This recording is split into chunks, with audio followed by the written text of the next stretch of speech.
we're going to hear from Abby Bothwell. Let's welcome Abby.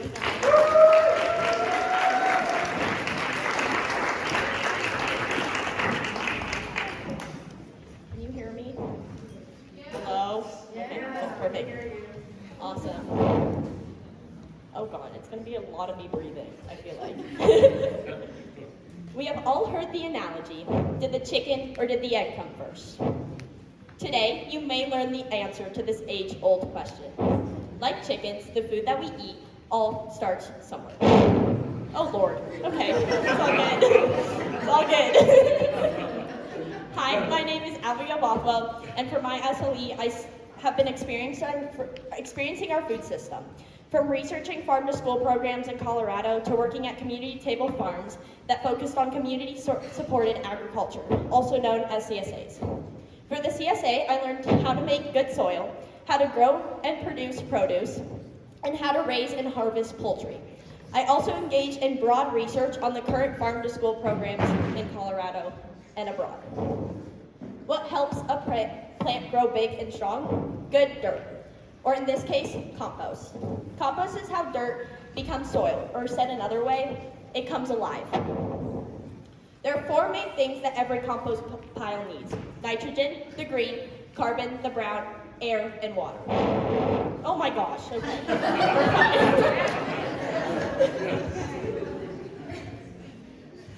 Okay.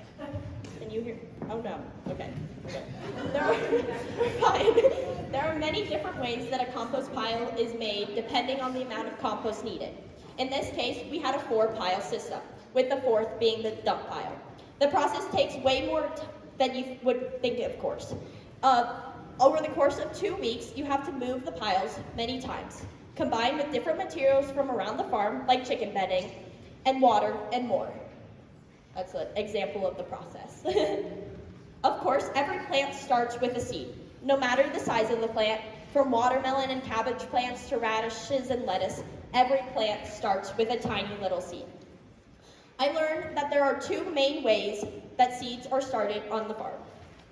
And again, there's more that goes into planting seeds than you ever imagined. We began planting seeds in trays. Over the course of 6 weeks, seeds are started in compartments and have to be constantly attended to.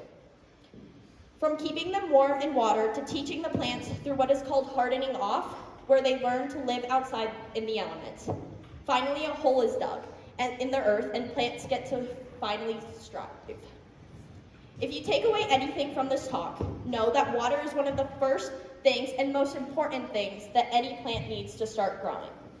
The other main way seeds are started is by going straight into the ground.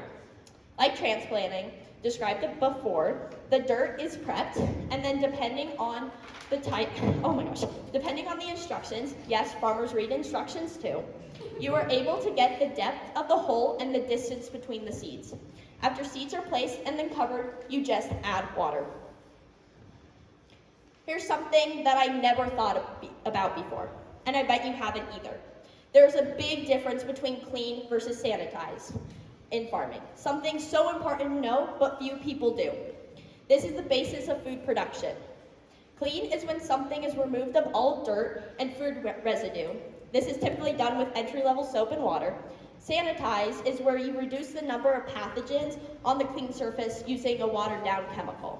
This is important because this is where disease spreading gets dramatically reduced. Harvesting. Then it comes time for harvesting. I had the amazing opportunity to experience 3 different types of harvesting on the farm. The first item that I harvested daily was eggs. At community table farms, they have 2 hen houses, an older and a younger hen house. As I walked in, I moved the chickens if need be and pick up and place the almost always fully constructed eggs. Sometimes the younger hens get into them.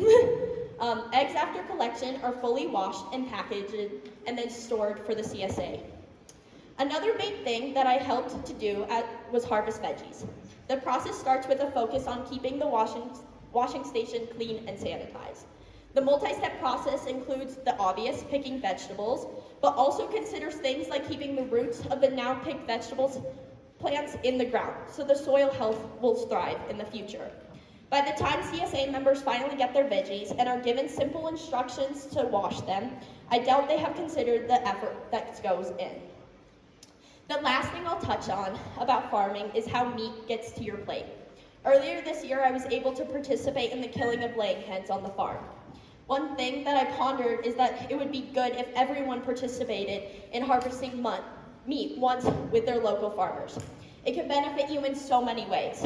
While it is an intense process, I do still eat meat, but knowing the process lets me appreciate it more.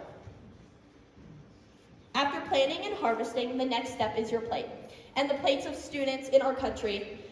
To me, one of the most important things for us to learn is about our food system. This led me to learn about an amazing program in Colorado and throughout the U.S., the Farm to School program. The Farm to School program focuses on three main things. Procurement, where local foods are purchased, promoted, and served in cafeterias. Education, that students participate in education activities related to agriculture, food, nutrition, and finally, school gardens. Students engage in hands-on experiential learning through gardening. During the Farm to School program, everyone wins. Kids win because it provides kids access to nutritious, high-quality food. Farmers win because it is a significant financial opportunity for farmers, fishers, ranchers, food processors, and food manufacturers. And finally, communities win because it provides an opportunity to build family and community engagement. In essence, these students, families, and community members get to experience everything I've been talking about. They learn about the strenuous process of how the food that they love gets to their plate. But here's the problem.